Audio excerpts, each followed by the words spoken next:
Oh Lord, it just I started recording.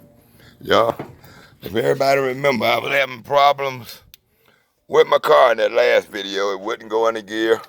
It wouldn't crank.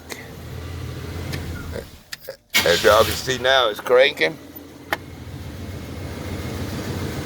I can also put it in the gear. Well, to break it down, what had happened is, you got an ignition switch right here. That's what most times people want to replace. But if you're going down the road and your car just cut off and you can't get it cranked back up, usually it's that module that has gone bad, not this one. This one will do things with your key.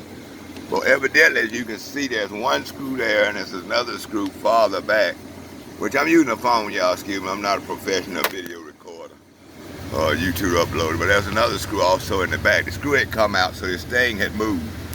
Once this moved, that little lever you see right there goes to your gear shift lever. And if that thing moves, you're not going to ever move your column, and you won't be able to move your key, and your car won't crank.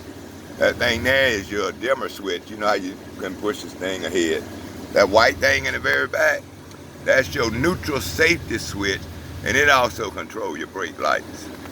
Well, y'all, I finally figured it out. I'm going to put this thing back together. I thank everybody that tried to help me. If anybody else had that problem, you get in the store one day and come out and your car won't crank at all, and you got one of these GMs, I don't know if Ford and all of them have it, but check this if that has moved or the screw has came out of it. Okay, thank y'all, and y'all have a good one.